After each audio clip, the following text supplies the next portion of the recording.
오늘 우리가 읽은 말씀을 가지고 신앙에도 불법이 있다라는 제목으로 말씀을 나눌 때 은혜 받는 시간이 되길 바랍니다. 예수님께서 마태복음 5장에서 산에 오르셔서 시작하신 이 산상수훈이 거의 끝나고 마지막 말씀을 마치시고 산에서 내려오시려고 합니다. 그 말씀이 오늘 우리가 읽은 마태복음 7장 21절에서 마지막 부분의 말씀입니다.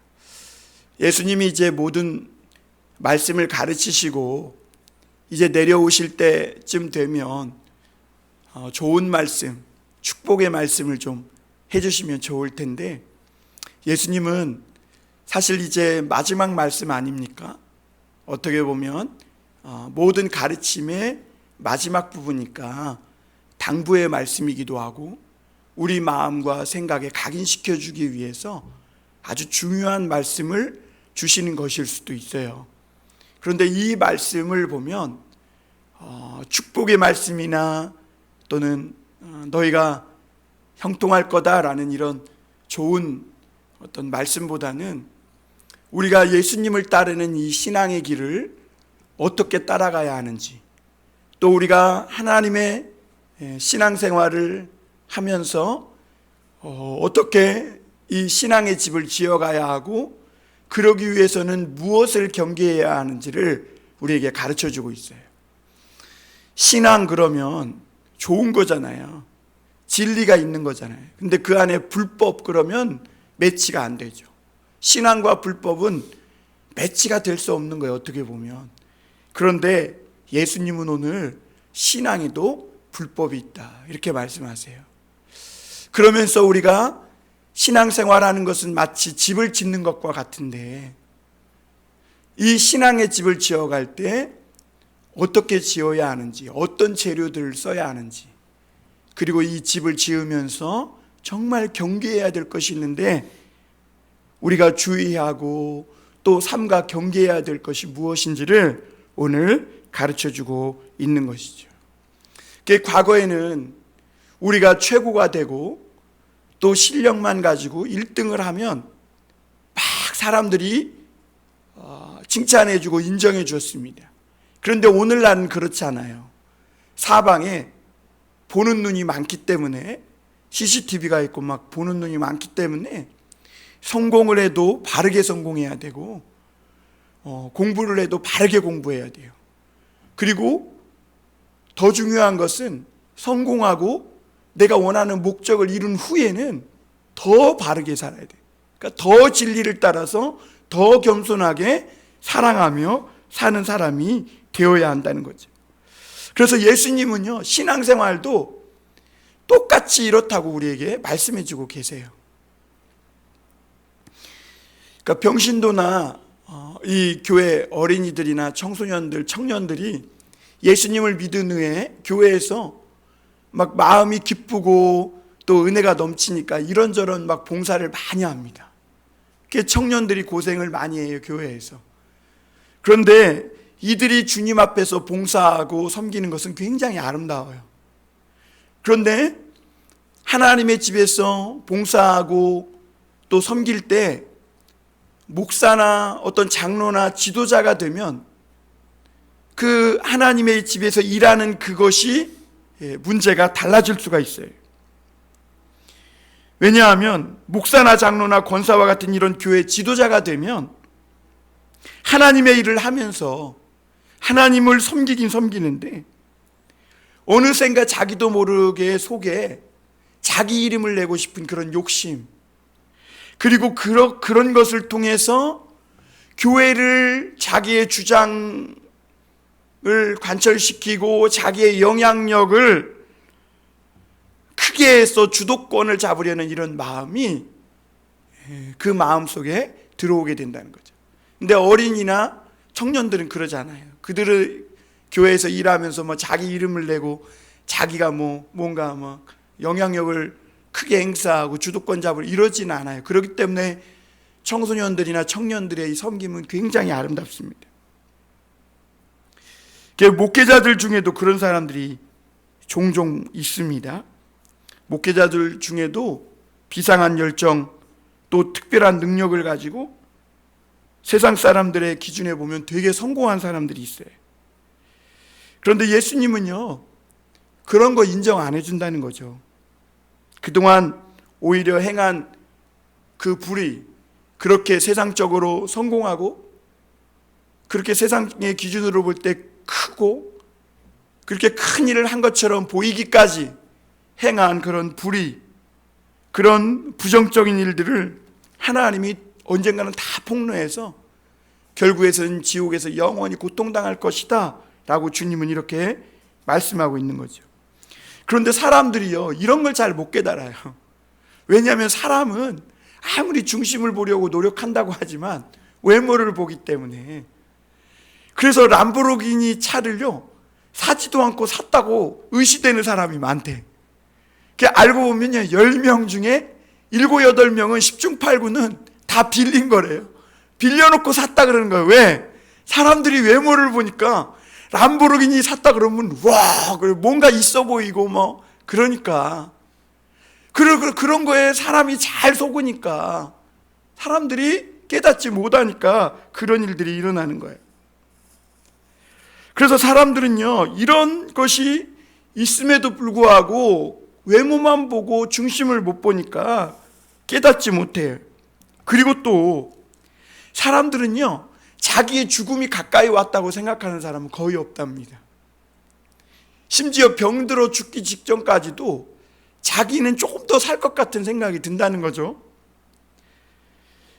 그래서 아직 자기에게는 여유가 좀 있다고 생각하고, 그리고 무엇보다는 하나님의 말씀을 자기가 신앙생활을 한다고 해왔지만 반듯하게 믿어온 것이 아니에요. 그러니까 하나님이 성경에 분명히 하나님의 심판대에서 분명히 하나님이 심판하신다고 말씀하셨는데 진짜 그런 일이 있을지 없을지 분명치 않다는 거예요. 모호하다는 거예요. 왜? 자기가 반듯하게 믿은 것이 아니기 때문에. 그래서 사람들은 여유를 부려요. 그래서 하나님은요, 방법을 바꾸신 겁니다. 하나님이 더 지혜로우시거든요. 그러니까 요즘은 세상에서도 막 불의가 다 드러나게 하세요. 그래서 어느 날 보면 유명했던 분들이 돈 문제가 터지기도 하고 또 여자 문제가 생기면서 망신을 당하고 온 교회가 욕먹는 일들이 있어요. 우리는 하나님이 자기 이름 때문에 우리를 망하게도 안 하고 망신도 주지 않을 것 같다고 이렇게 생각하지만 그게 유대인들의 생각이었거든요. 그 유대인들 하나님이 어떻게 심판하셨어요? 하나님은요, 자기 이름이 좀 손상이 되더라도 죄는 눈뜨고 보시지 않는 분이세요. 다 뒤집어 엎어서 드러나게 하시고, 그래서 지나가는 사람들로 하여금 저 예루살렘 성이 어떻게 저렇게 망하였는가 하며 비웃으며 고개를 흔들고 지나가게 하신다는 거예요. 그렇게 하나님은 하나님의 거룩하심에 상처를 입는 것을 참지 못하시는 분이시라는 거죠. 이것은 우리가 오늘날 어떻게 신앙생활을 해야 하는지를 깨닫게 해줘요. 우리가 하나님을 믿으면서 무조건 큰 일을 하고 또 많은 일을 해서 이것이 하나님께 영광 돌린다고 생각하면서 뭔가 열심을 갖지만 하나님은 그런 것들 원치 않는다는 거예요. 하나님은 우리가 막 세상에서 큰 일 안 해도 된다는 거예요. 하나님은 우리가 하나님 말씀 듣고 순종하는 그게 뭐 밖에 외적으로 볼 때 커 보이든 작아 보이든 그 하나님 말씀 듣고 순종하는 것, 그거 별 볼 일 없는 것 같아 보이지만 진짜 중요한 건 그거고, 그것으로 너희의 신앙생활이 반석 위에 든든한 집을 짓는 것에 충분하다, 이렇게 말씀하시는 거죠. 그래서 오늘 주님이 이제 마지막 산에서 내려오면서 산상수훈을 마치면서 우리에게 몇 가지 경계하시는데요. 첫 번째로는 주여 주여 한다고 다 천국 가는 것이 아니다 라는 거예요. 우리 한번 같이 해볼까요? 주여 주여 한다고 다 천국 가는 것이 아니다. 네, 그렇다는 거예요. 여러분, 우리는 그동안 예수님 믿으면 누구든지 예수님을 주로 믿고 하나님의 아들로 인정하고 믿으면 죄 용서받고 영생을 얻는다고 이렇게 다 배워왔습니다. 그리고 그것이 로마서의 말씀이고 종교 개혁자들의 외침이었음을 볼 수가 있습니다. 로마서 10장 9절에도 보면 내가 만일 내 입으로 예수를 주로 시인하고 또 하나님께서 그를 죽은 자 가운데서 살리신 것을 내 마음에 믿으면 구원을 얻으리라 그랬어요. 근데 여기서 우리가 중요한 포인트가 있는데 내 마음에 믿으면이에요. 내 마음에 믿으면. 그런데 오늘 말씀은 또 이 말씀과 완전히 상반되는 말씀을 예수님이 하는 것 같아요. 오늘 21절 말씀 한번 같이 읽어보겠습니다. 우리 같이 읽겠습니다. 시작. 나더러 주여 주여 하는 자마다 다 천국에 들어갈 것이 아니요 다만 하늘에 계신 내 아버지의 뜻대로 행하는 자라야 들어가리라. 여러분, 사도 바울과 종교개혁자들은 로마서 말씀대로 내가 만일 내 입으로 예수를 주로 시인하고 믿으면 구원을 받으리라 그랬는데 오늘 예수님은 반대로 주여 주여 한다고 다 천국 갈 것이 아니라 라고 마치 상반되는 말씀을 하시는 것 같아요. 왜 하나님이 이렇게 상반되는 듯한 말씀을 하실까? 사실 십계명에도 보면요, 2계명인가요? 하나님의 이름을 망령되이 부르는 자를 3계명인가요? 하여튼 하나님의 이름을 망령되이 부르는 자를 하나님께서 결코 죄 없다 하지 않겠다 그랬어요. 그러니까 주여 주여 하면서 마음이 예수님을 믿지 않고 망령되이 부르는 그런 신앙적인 행위는 하나님이 용서치 않겠다는 것이죠. 어쨌든 그 말씀 속에 예수님은 주여 주여 한다고 다 천국 가는 게 아니라 하나님의 뜻대로 행하는 자라야 천국 간다 이렇게 말씀하세요. 사실 지금까지 우리는 예수님을 누구든지 믿고 주로 시인하고 고백하면 영생을 얻는다고, 죄 용서받고 영생을 얻는다고 배웠어요. 그러나 예수님은 지금까지 우리가 배운 이 말씀과 반대되는 말씀을 하고 계신 거예요. 이것을 어떤 신학자는 유보된 칭이다 이렇게 말했어요. 아주 유명한 한국 신학자인데요, 그 사람은 뭐라고 말했냐면 유보된 칭이라는 이런 가설을 세워가지고 누구든지 예수님을 믿는다고 자동적으로 천국 가는 것은 아니다 라고 이야기했어요. 여기까지 보면 예수님의 말씀과 거의 비슷해 보여요. 그러면서 예수님의 심판대 앞에서 그가 말씀대로 산 것이 인정돼야 천국에 들어갈 수 있다 이렇게 주장했어요. 그럴듯하죠. 그리고 이것이 더 상식적이고 논리적으로 보입니다. 그런데 여러분, 만약 이게 사실이라면요, 기독교는 틀린 거예요. 절단나는 겁니다. 우리가 가진 믿음이라는 것이 다 헛것인 거예요. 믿음이 무슨 필요가 있어 그러면? 믿음이라는 것 자체라는 말이 성립이 되지 않는 거예요. 천주교와 기독교의 차이가 거기서 나는 거예요. 천주교는 구교고 개신교, 기독교는 신교잖아요.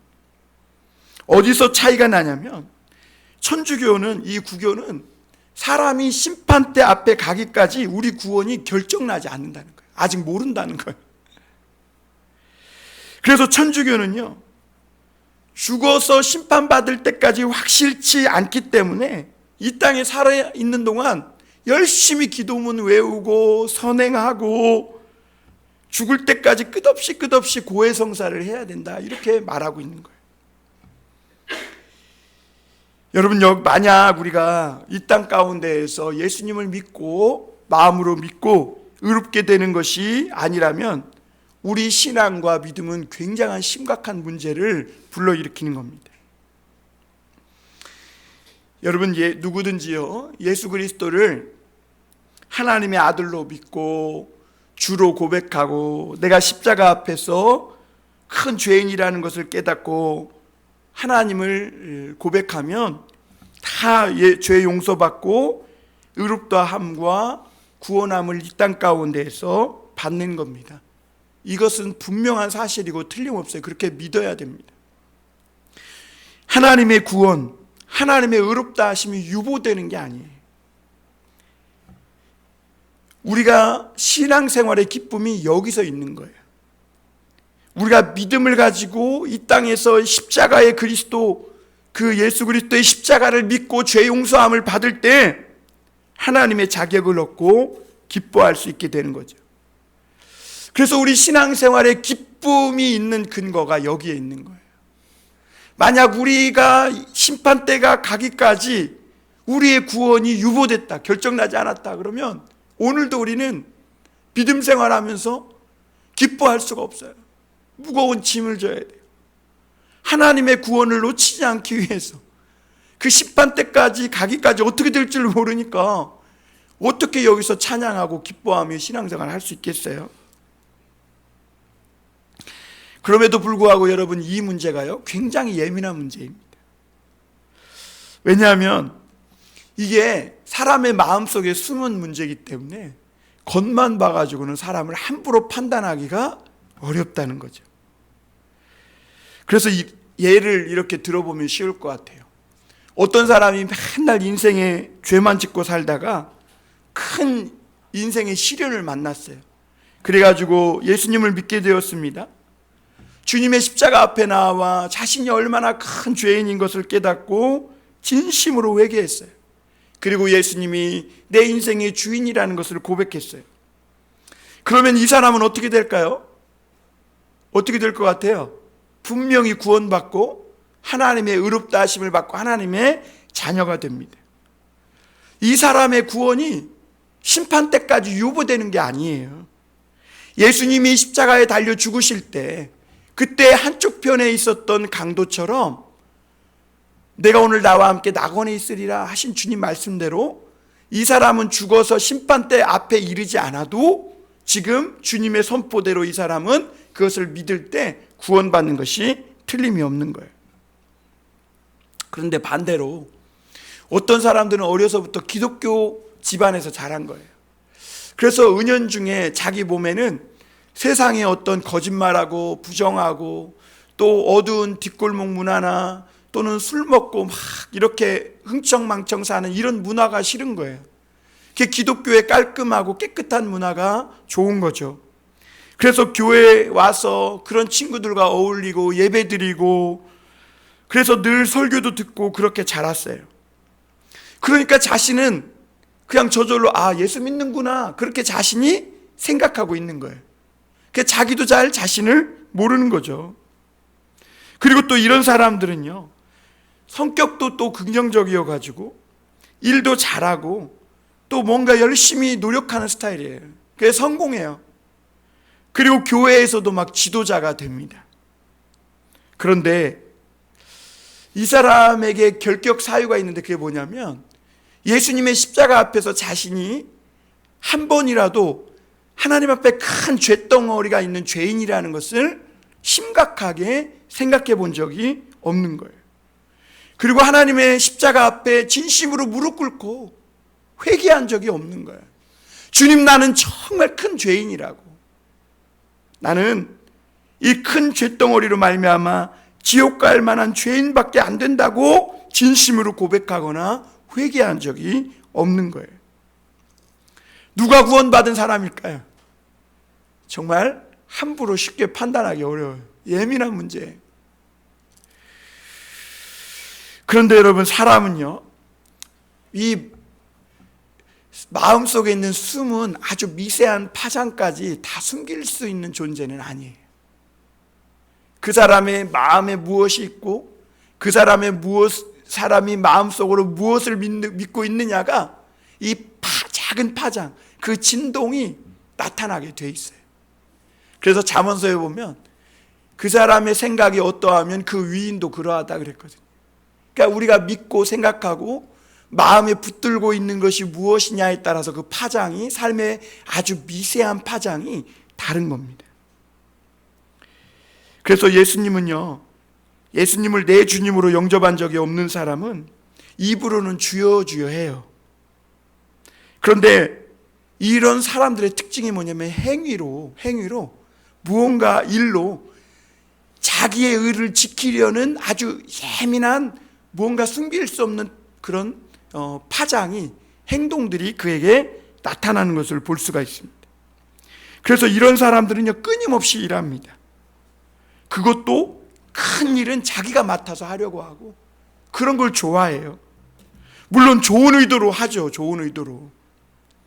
그래야 하나님께 영광도 돌리고 자기도 만족하고 인정받을 수 있다고 생각합니다. 그리고 그것이 믿음 생활을 잘하는 것이라고 이렇게 생각해요. 그런데 여러분, 우리가 정말 알아야 될 것이 뭐냐면, 우리가 예수님을 주로 믿잖아요. 예수님을 우리의 주인으로 믿고 우리가 구원받으면 우리는 예수님의 종이 된다는 사실을 알아야 돼요. 물론 예수님은 우리를 아들이라 칭해 주시지만 사실은 예수님을 주여 주여 부른다는 것은 나는 예수님의 종입니다 라고 고백하는 것과 같은 거예요. 종은 결정권이 없어요. 자기가 종이기 때문에. 그래서 어떤 일을 할 때 굉장히 망설이고 주저하게 되고, 이게 정말 하나님의 뜻일까 아닐까, 그것 때문에 때로는 방황하기도 하고 헤매기도 해요. 그래서 이 종들은요, 자랑할 것이 없어요. 실제로도 그렇고 마음으로도 자랑할 것이 없다고 믿어요. 왜냐하면 잘 돼도 주님이 한 것이고 자신은 그냥 쓰임받은 주님의 종일 뿐이라고 생각합니다. 여러분, 예수님을 믿은 후에 인간의 몸에 나타나는 특징 중에 하나가 뇌구조가 바뀝니다. 뇌구조가. 그래서 마음의 구조도 바뀝니다.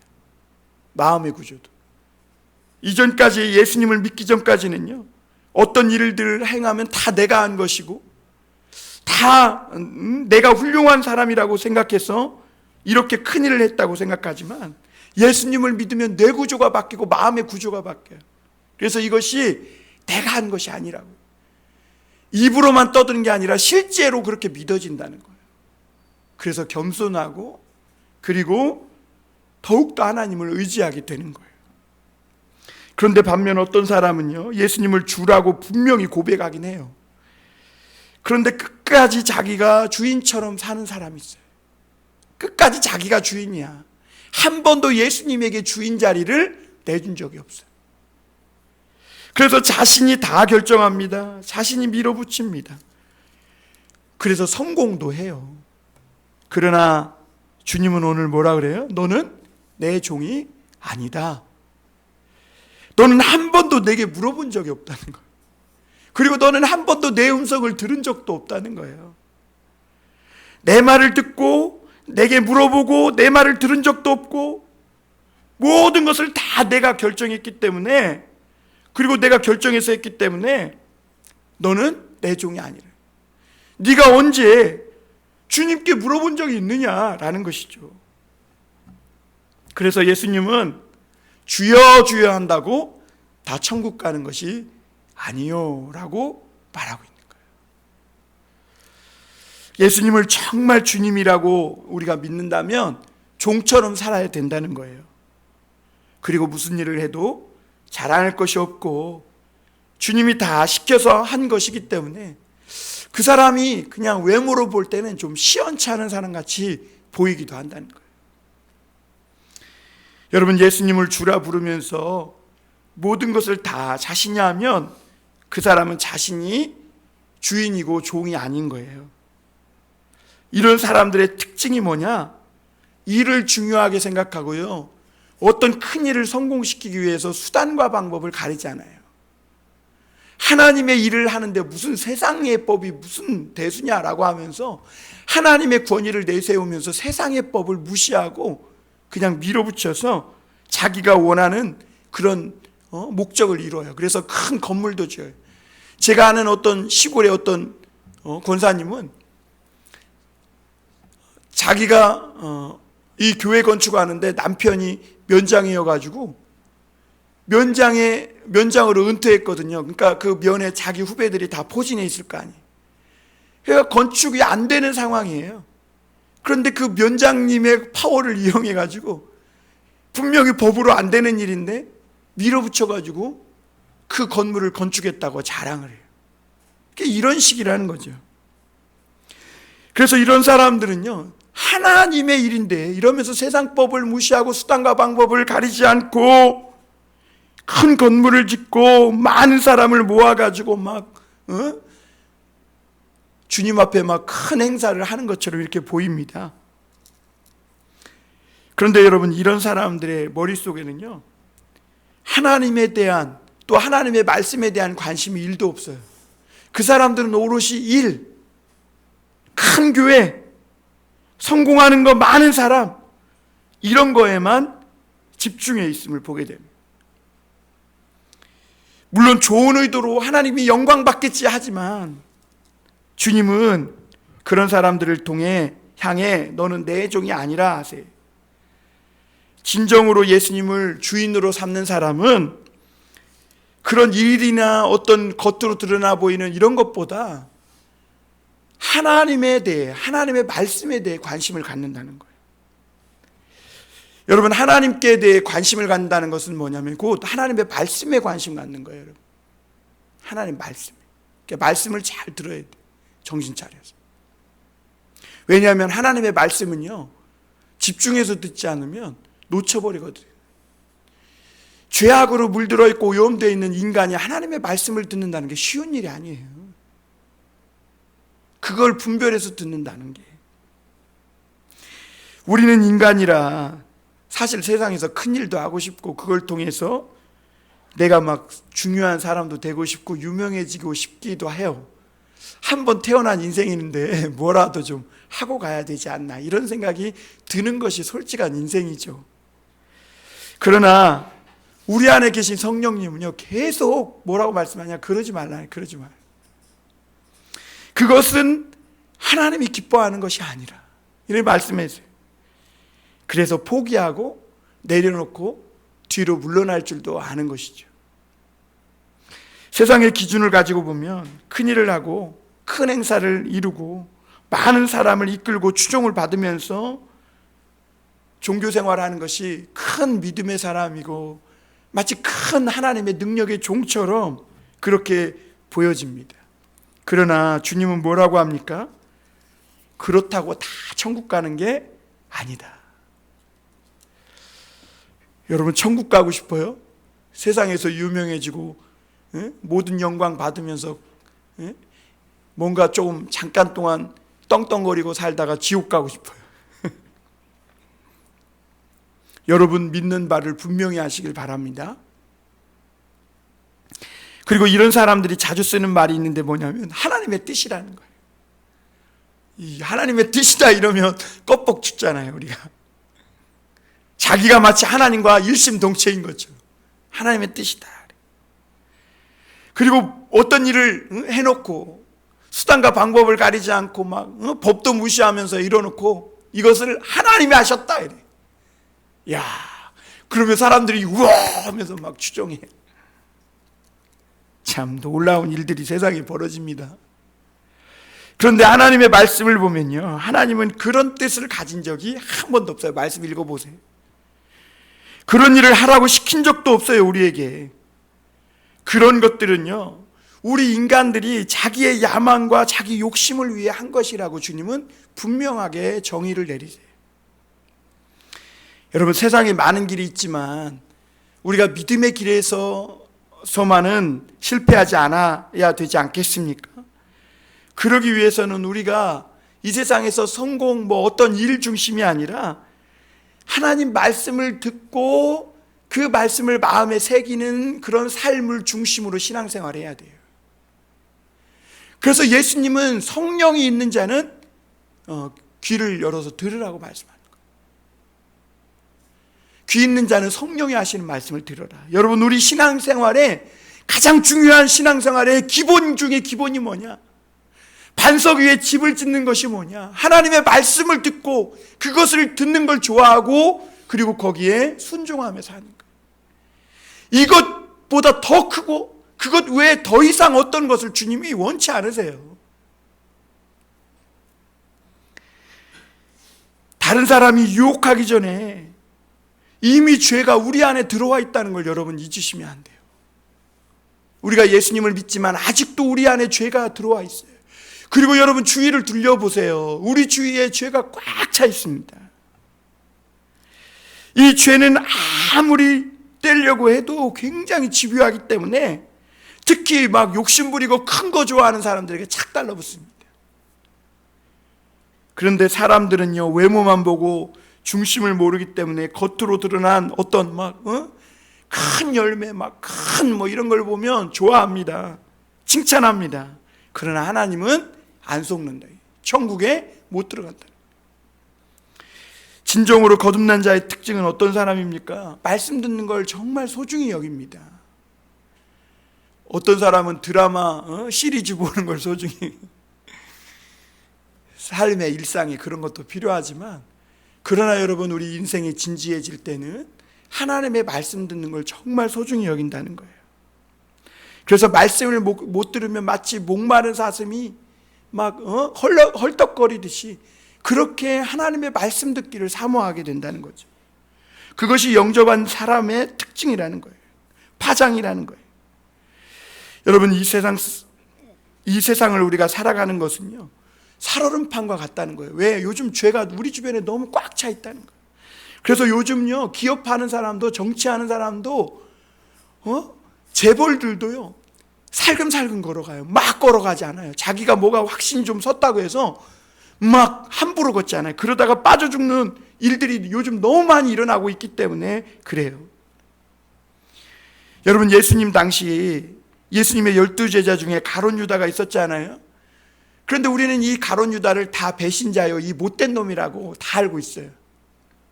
그런데 그 당시에 예수님의 제자인 이 가룟 유다를 못된 놈이라고 생각한 사람은 아무도 없었다는 거예요. 오히려 자기들은 갈릴리의 무식한 출신이지만 이 가룟 유다는 유다 출신이기 때문에 굉장히 엘리트였고, 그래서 이 사람은 굉장히 괜찮은 사람으로 알고 있었다는 거죠.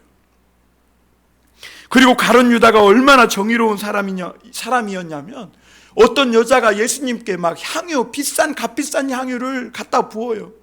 그러니까 이 가룟 유다가 가난하고 불쌍한 사람들을 생각하면서 이 비싼 것을 팔아서 가난한 사람들에게 나눠주지 않고 예수님께 붓는다고, 낭비한다고 막 책망을 합니다. 그 예수님은, 이 가룟 유다는 예수님과 함께 세상을 변화시키길 원했어요. 예수님의 가르침은 신선했고 급진적이었습니다. 그래서 예수님이 죽기 전 며칠 전까지 예수님을 정말 가까이서 따랐어요. 그런데 예수님이 자꾸 십자가에 죽는다는 겁니다. 그리고 그렇게 십자가를 죽어야, 그래야 새로운 하늘문이 열린다는 거죠. 그런데 가룟 유다는 예수님이 십자가에 죽는다고 하시고 또 그렇게 진짜 십자가에 죽으려고 하실 때 그때를 놓치지 않고 자기가 먼저 은30에 예수님을 팔아버려요. 그리고 지옥에 갑니다. 가룟 유다는 예수님을 가까이에서 본 사람이에요. 그리고 예수님께 능력을 받아서 자기도 병을 고치고 귀신을 내어쫓고 기적을 행한 장본인이기도 합니다. 그러나 이 가룟 유다에게 한 가지 흠이 있었는데, 그게 뭐냐면 한 번도 예수님의 앞에서 자신을 죄인이라고 진심으로 무릎 꿇은 적이 없다는 거예요. 여러분, 우리가 그러므로 기독교를요, 문화나 어떤 종교 또는 욕망의 도구로 이 세상에서 자기가 원하는 성공을 이루려고 하는 그런 어떤 수단으로 이 기독교를 접근하려는 이 잘못된 자세를 경계하라고 주님이 말씀하고 있는 거예요. 입으로는 주여 주여 하지만 실제로는 예수님을 안 믿는 거죠. 누구든지 진정으로 거듭난 사람은요, 예수님을 종으로 살아요. 그리고 예수님은 그런 종을 좋아하세요. 그리고 주님이 두 번째로 선지자 노릇하는 것을 믿지 말라고 경계하세요. 여러분, 예수님은요, 설교 잘하는 것, 병 고치는 것, 귀신을 쫓아내는 능력, 이왕이면 이런 거 잘하면 더 좋겠죠. 그래서 더 많은 사람을 주님께로 인도하면 좋겠죠. 그러나 그렇다고 더 많은 사람을 주님께 인도하는 것은 아니에요. 그래서 주님은 이런 선지자 노릇, 목사 노릇 하는 것 다 믿어서는 안 된다, 이렇게 말씀하고 계신 거예요. 그러면서 예수님은 주여 주여 하면서 크게 선지자 노릇하는 사람이 어떤 사람인지를 오늘 좀 더 자세하게 설명하는데요. 22절에 보면 이렇게 말합니다. 그날에 많은 사람이 나더러 이르되 주여 주여 우리가 주의 이름으로 선지자 노릇하며 주의 이름으로 귀신을 쫓아내며 주의 이름으로 많은 권능을 행하지 아니하였나이까 하리니, 이렇게 말해요. 여러분, 여기에 있는 사람들은요, 평범한 사람이 아니에요. 설교를 굉장히 탁월하게 잘합니다. 그래서 많은 사람들을 모을 수 있는 능력이 있고 수많은 사람들이 추종 세력이 있어요. 게다가 병 고치고 막 귀신을 쫓아내는 이런 희한한 능력을 행하는 그런 능력도 갖추고 있음을 보게 됩니다. 그래서 이 사람들은요, 예수님의 이름을 빌려요. 그래가지고 얼마나 설교를 잘하는지, 예수님의 이름을 빌려서 막 설교를 잘하니까 많은 사람들이 쫓아다니는 거죠. 예수님을 쫓는 게 아니라 이 사람을 쫓는 거죠. 그런데 예수님은요, 이런 것 가지고, 겉으로 나타나는 그런 것 가지고 모른다는 거예요. 그래서 고린도전서 13장 1절 2절에 보면 내가 사람의 방언과 천사의 말을 할지라도 사랑이 없으면 소리나는 구레와 울리는 꽹과리가 되고, 내가 예언하는 능력이 있어 모든 비밀 모든 지식을 알고 또 산을 옮길 만한 모든 믿음이 있을지라도 사랑이 없으면 내가 아무것도 아니요, 이렇게 말해요. 이 사람은 얼마나 설교를 잘하는지, 또 모든 비밀과 모든 지식을 알고 있어가지고 산을 옮길 만한 얼마나 큰 믿음이 있는지 정말 큰 믿음의 종처럼 보여요. 그런데 그 사람에게 사랑이 없어요. 예수님은 어떤 실력이나 능력보다 더 중요하게 보는 것이 있는데 그것이 사랑이에요. 사람들에 대한 사랑, 이웃사랑. 그리고 그 사랑이 있는 사람은요, 자연히 겸손해질 수밖에 없는 거죠. 그런데 여러분, 이렇게 주의 이름을 빌려서 큰 능력과 막 많은 사람을 따르게 하는 이런 사람들을 보면요, 겸손하지가 않아요. 그래서 큰 집회에서 막 엄청난 설교를 합니다. 그 막 에너지를 써요. 그런데 그 에너지를 주님의 능력으로 한 것이 아니라 자기의 에너지, 자기의 힘을 썼기 때문에 차 안에서 다른 여자랑 방언으로 기도해야 충전이 돼.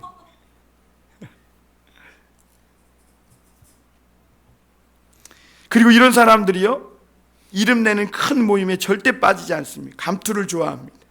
근데 진짜 주님의 종은 감투를 쓰지 않아요. 왜냐하면 예수님이 자기의 감투기 때문에 그렇습니다. 사람들은 희한하게 머리는 하나인데 감투는 수십 개 쓰려고 그래요. 메두사 마냥, 머리 10개 달린 뱀 마냥 머리는 하나인데 자꾸 감투, 여기 감투 저기 감투 쓰려고 그러는 습성이 있어요. 왜 그러냐? 성령의 생수, 하나님의 생수를 마시지 못하니까 늘 세상에서 갈급한 것입니다. 그래서 사람들의 관심, 사람들의 인정에 목말라 하고 끊임없이 교회를 확장시키고 넓히고 그걸 통해 인정받으려고 합니다. 그리고 이런 사람의 특징은 다 자신이 했고 그렇게 했기 때문에 자기가 훌륭한 사람이라고 생각해요.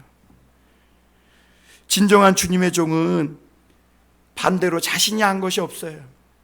이런 일을 한 것도 하나님께서 정말 이상하게 사람들을 붙여주셔서 한 것이고, 그리고 필요한 물질도 이상하게 성도들에게 하나님이 은혜 주시고 감동 주셔요. 그래서 물질을 주시고 헌금하게 하셔요. 그리고 성도들이 자신의 자리에서 은혜 받고 감동받아서 열심히 한 거지, 목회자 자신이 한 것이 아무것도 없다고 생각해요. 이게 하나님의 종인 거죠. 여러분, 그런데 병도 자신이 고치고 귀신도 자신이 고쳤다고 쫓아냈다고 생각하면요, 이 사람은 목사하지 말고 주님의 종이 아니라 병원 차리는 의사가 되어야 하는 것이죠. 오늘 23절에 보면 예수님은요, 이렇게 말씀합니다. 그때 내가 그들에게 밝히 말하되 내가 너희를 도무지 알지 못하니 불법을 행하는 자들아 내게서 떠나가라. 예수님은 도무지 모른다고 하세요. 왜냐하면 예수님은 그 일을 시킨 적도 없고 하라고 한 적도 없다는 것이죠. 그리고 그 사람도 예수님께 물어본 적도 없고 다 자기 마음대로 한 거지. 그래서 주님은 이것을 신앙의 불법이다 이렇게 말하는 것입니다. 예수님의 이름을 빌려서 하나님께 영광이 될 거다라고 생각해서 세상에서 큰 일을 하지만 하나님은 그런 영광 안 받는다는 거예요. 하나님 말씀 듣고 순종하는 영광보다 더 큰 영광이 없다는 거예요. 사랑하는 성도 여러분, 오늘 하나님의 말씀을 진짜 들으시고 작은 일에 순종하는 이 큰 영광으로 하나님께 영광 돌릴 그런 믿음을 가지시길 바랍니다. 그러므로 오늘 우리가 오늘 하나님의 말씀 듣는 것을 사모하고 하나님의 말씀에 순종하는 것으로 더 큰 영광을 돌릴 수 있는 저와 여러분이 되었으면 좋겠습니다. 마지막으로 한 가지 더 보면 예수님은 산상수훈을 마치고 산에서 내려오시기 전에 반석이신 예수 그리스도 위에 너희들의 신앙의 집을 지어야 한다 이렇게 말합니다. 24절 한번 보겠습니다. 그러므로 누구든지 나의 이 말을 듣고 행하는 자는 그 집을 반석 위에 지은 지혜로운 사람 같으니 비가 내리고 창수가 나고 바람이 불어 그 집에 부딪히되 무너지지 아니하나니 이는 주추를 반석 위에 놓은 까닭이요 나의 이 말을 듣고 행하지 아니하는 자는 그 집을 모래 위에 지은 어리석은 사람 같으니 비가 내리고 창수가 나고 바람이 불어 그 집에 부딪힘에 무너져 그 무너짐이 심하니라 이렇게 말씀합니다. 예수님은 우리가 안전하고 평안한 집을 짓기 위해서 오늘 일반적으로 집 짓는 상식적인 비유를 들어서 우리 신앙생활의 집을 어떻게 지어야 하는지 설명합니다. 어떤 사람이 있습니다. 이 사람은 모래 위에 빨리빨리 집을 짓고 그 집에 비싼 가구를 들여놓고 또 모든 화려하고 멋진 것으로 장식하고 완성을 빨리 했습니다. 그런데 또 다른 어떤 사람은 그 사람과 달리 집을 짓는데 바위 위에다 짓는 거예요. 바위 위에다 지으니까 얼마나 힘들겠어요. 바위에 구멍 뚫기도 어렵고 터 닦는 데만 너무 오랜 시간이 걸리고 더디는 거예요. 그러니까 사람들이 조롱해요. 저 사람 뭐하냐고. 집 짓는 기술과 능력이 부족하다는 거예요. 안목이 없다는 것이죠. 그런데 예수님은 우리 신앙생활, 우리가 영혼을 만나서 예수님 믿게 하는 이 하나님의 목회, 사역하는 것도 집을 짓는 것과 똑같다고 말씀합니다. 주님 말씀대로 하니까 반석 위에 터를 닦고 지어야 되니까 시간이 오래 걸리고 반대도 심하고 마치 실패한 것처럼 보인다는 거예요. 그런데 문제는 계절이 지나고 큰 비가 오면서 시작된다는 거예요.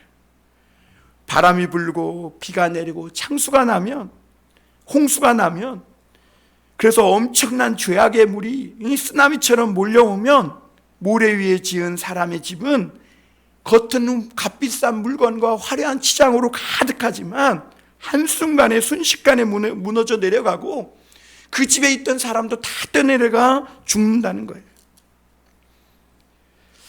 반대로 반석 위에 집을 지은 사람은 그 물이 반석 위에 있는 그 집까지 닿지 못한다는 것이죠. 여러분, 우리 인간에게 죄의 유혹이 얼마나 강한지 쓰나미보다 강하다는 것을 깨우쳐야 합니다. 그래서 여러분, 모든 사람은요, 머리로는 안 그럴 것 같다고 생각하지만 한순간에 무너져요. 나는 다르다. 아니에요.